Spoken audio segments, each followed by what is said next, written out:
জয় রাম, জয় গুরু। নমস্কার।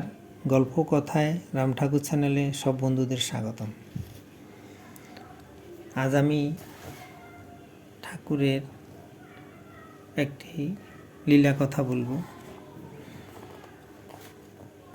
ত্রিপুরা রাজ্যের একদা সমাজ শিক্ষা অধিকর্ত্রী ছিলেন শ্রীমতী শোভা বোস।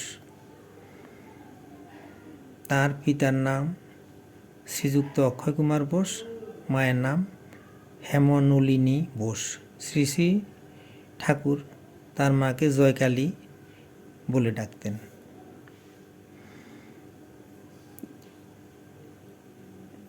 শ্রীমতী শোভা বোসের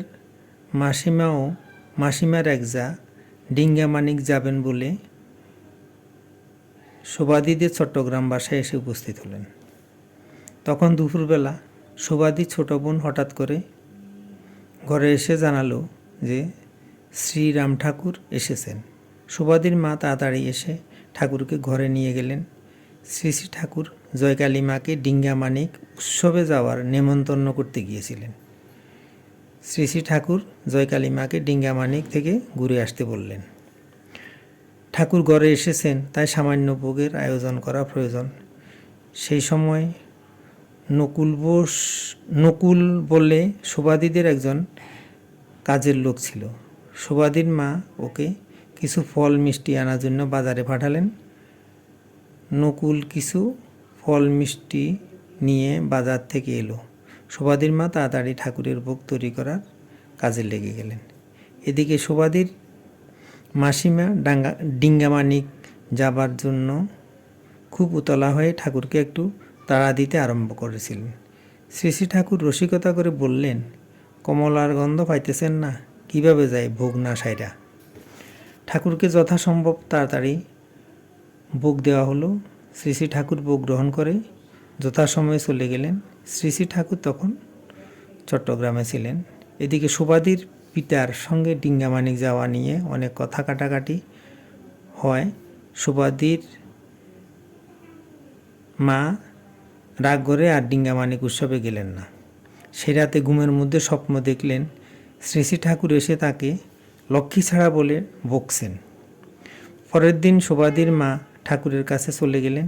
তিনি ঠাকুরের কাছে কেঁদে কেঁদে স্বপ্নের কথা সব বললেন।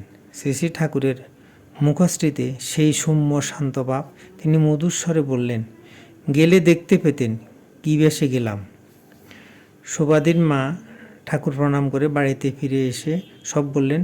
এরপর থেকে শোভাদির পিতা আর কখনোই ঠাকুরের কাজে যাবার বেলায় তার মাকে বাধা দেননি।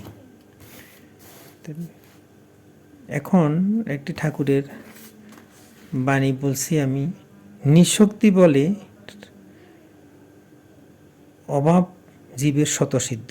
কর্তা হইয়া যে কোনো যজ্ঞ করিতে হয় তাহা শিবিন জানিবেন। ভূতাদি দ্বারা যজ্ঞ ভ্রষ্ট করিয়া থাকে। অতএব পতিব্রত ধর্মপালনেই জীবের স্বতঃসিদ্ধ। বেদবাণী 1। আজ এ পর্যন্তই।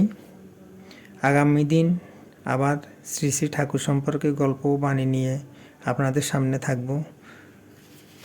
বন্ধুরা, চ্যানেলটি যদি আপনাদের ভালো লেগে থাকে তাহলে বেশি বেশি করে সাবস্ক্রাইব করবেন, লাইক শেয়ার কমেন্ট করবেন। ধন্যবাদ। ভালো থাকবেন। জয় গোবিন্দ। গুরু কৃপায় কেবলম।